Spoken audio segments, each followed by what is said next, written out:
You may not run because you have no time. You might be scared, you look out of breath 30 seconds into a run. But believe me when I tell you, you can do it. By the end of this, you'll have a simple, no guesswork way to go from zero to running consistently without hurting yourself in 1 week. Now, I may not be some crazy runner. I may not be this guy who runs marathons all the time or the speediest, quickest runner at 4-minute kilometers with low heart rate. But I have run consistently for the last year. I started June 28th of 2025. I've run a bunch of park runs. I've run a 10K race. I've run 2 half marathons.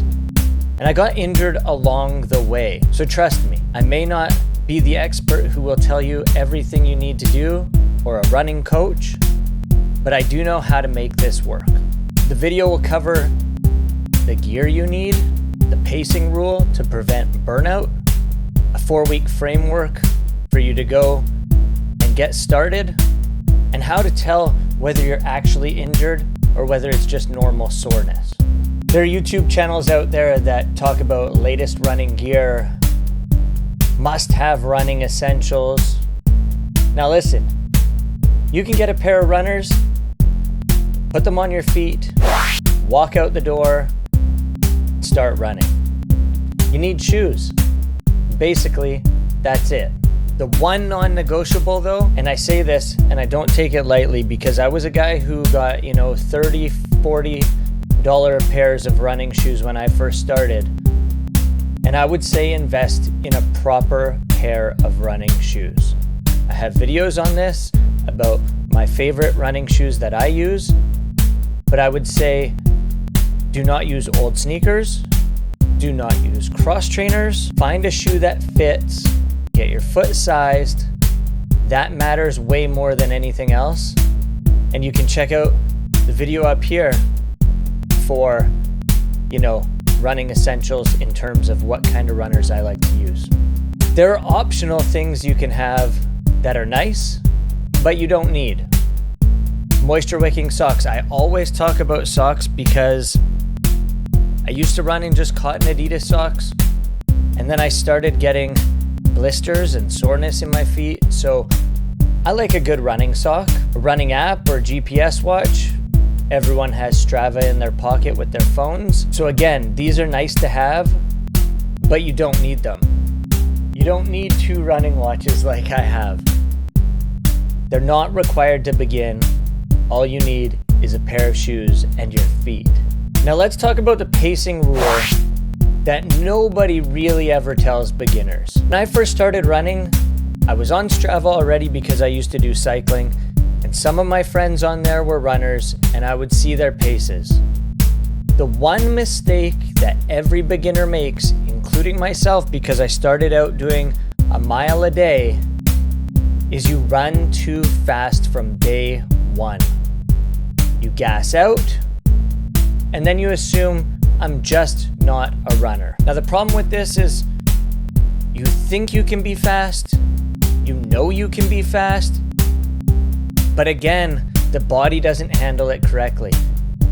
And from this video, which I did a test for my VO2 max and my lactate threshold, you will understand why running fast at the start isn't the way to do things. So when you're first starting out, if you're not a runner, take it easy. Do a run-walk method, which means run a short little bit and then walk to recover and repeat. You can do that. Run 1 minute, walk 2 minutes. Run 1 minute, walk 2 minutes, and then start to increase. So do that over, say, 20, 30 minutes, and you're golden. By the time you start doing this, a few weeks down the road, you will be able to run for much longer and walk for much less. It builds your aerobic base without overloading your joints and lungs before they're ready, which I did to myself. My heart rate still gets very high. So that zone 2 training that you've Googled or YouTubed and everybody and their dog is talking about, that's what it is. Build your base. Walking during a run is not failure. It's the method.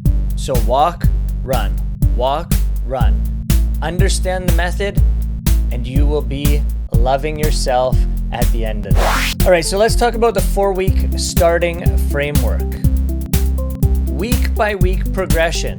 Very simple and straightforward. Week 1, short run intervals, more walking, 2 to 3 sessions. So again, that walk run method will help you out a lot during that first week getting yourself started. Week 2, slightly longer run intervals. Same frequency, 2 to 3 sessions a week, but you're lengthening it in terms of the time. So you run for a little bit longer and you walk for a little bit less. Week 3, fewer walk breaks. Introduce slightly longer session once. That way, you're building the body and you're figuring things out. Again, by this point, you will probably be able to run much longer after week 1, and you'll be able to walk a little bit less. By week 4, you do your first continuous short run attempt. Now you might be asking yourself, what's a short run? That's for you to figure out yourself. If you were only able to run for say 10 minutes that week 1, or even less, maybe 5 minutes, your short run is that 5 minutes plus a little bit more so that you can up your ante, and by week 4, you're able to run for a little bit longer. Flexibility is key. If a week feels too hard, repeat it. If week 1 felt hard with that walk-run method, week 2, repeat it again. There's no penalty for going slower. You are figuring this out as you go. The reason why we do 2 to 3 sessions a week rather than daily running, which I did in the beginning, is because as a true beginner, you want to figure out recovery. And recovery equals progress. Again, I got injured. My calf hurt, my hip hurt, my foot hurt, my ankles hurt. I had a ton of nagging injuries, and that's because I didn't let myself recover. Recovery is key, and like I said, recovery equals progress. That's the 4-week starting framework. Figure it out, do it, and let me know in the comment section below how it feels. The last thing I want to talk about is normal discomfort versus injury warning signs. Some muscle soreness is going to be normal. Heavy breathing is normal when you first get started, and it means you're working. It doesn't mean you're dying, but there are 2 to 3 clear red flags that you need to stop and reassess. Sharp joint pain, pain that gets worse mid-run and doesn't go away, and pain that lingers for days later. I've had this problem. My calf was the problem, my hip was a problem. So if you're already dealing with that pain, then make sure you figure it out before you start this. And if that pain happens, rest and recover. The goal for this is confidence, not fear. So the quick overview: shoes. Proper running shoes, get them. The walk-run method, do it.